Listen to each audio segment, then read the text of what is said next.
அனைவருக்கும் வணக்கம். குண்டலகேசியிலிருந்து கேட்கப்பட்ட கேள்வி ஒன்று. இந்த பாடலுக்கான விளக்கம், குண்டலகேசி சார்ந்த முக்கியமான சில தகவல்களை இந்த காணொளியில் பார்க்கலாம்.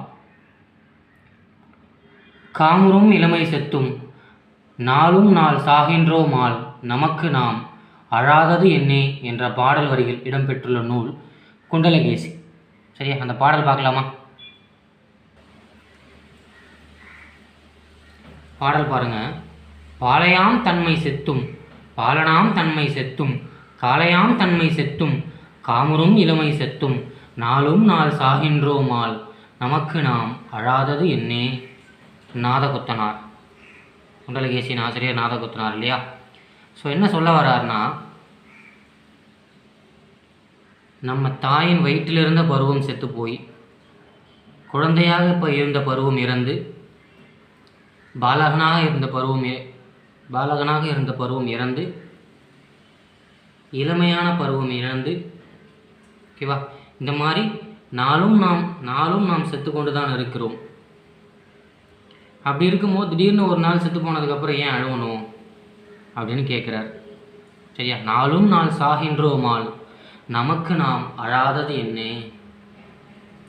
ஒரு உயிர் பிரிந்தால் நம்ம அழறோம் இல்லையா? நமக்கு நெருக்கமான உயிர்கள் பிரியும் போது தான் துக்கத்தில் நம்ம அழுவோம் இல்லையா? ஸோ நானும் நாம் செத்துக்கிட்டு தான் இருக்கோம், அதுக்கெலாம் நீங்கள் ஏன் அழலை அப்படின்னு நாதகுத்தனார் கேட்குறார். சரியா?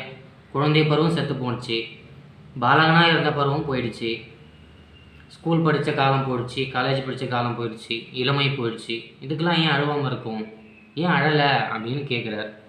அவ்வளோதான். சரியா?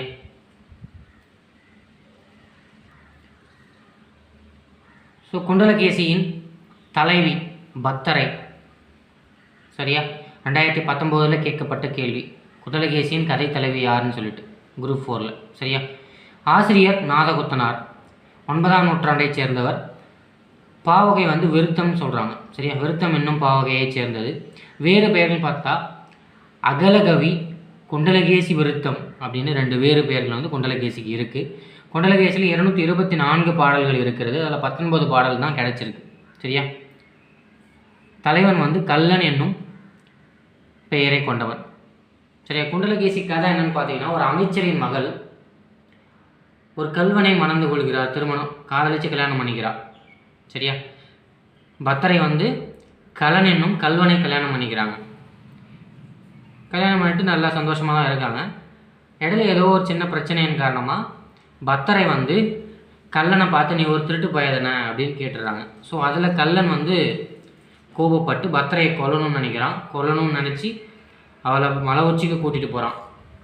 இவளை இன்றைக்கி கொன்னணும் அப்படின்னு முடிவு பண்ணி அங்கே போய் அந்த எஜ்ஜில் நிற்க வச்சுட்டு சொல்கிறான், நான் உன்னை இப்போ கொல்ல போகிறேன் அப்படின்னு சொல்லிட்டு. சொன்ன உடனே பத்தரை கொஞ்சம் உஷாராகிறாங்க. உஷாராகி நான் உங்களை ஒரே ஒரு சுற்றி இறந்து போகிறேன் அப்படின்னு சொல்லி சுற்றி வர மாதிரி சுற்றி அவனை பிடிச்சி கலனை பிடிச்சி தள்ளி விட்டு கொண்டுட்டு இவங்க பௌத்த மதத்தை பரப்பக்கூடிய ஒரு துறவியாக மாறிடுறாங்க. சரியா? இவ்வளோ தான் குண்டலகேசியின் கதை.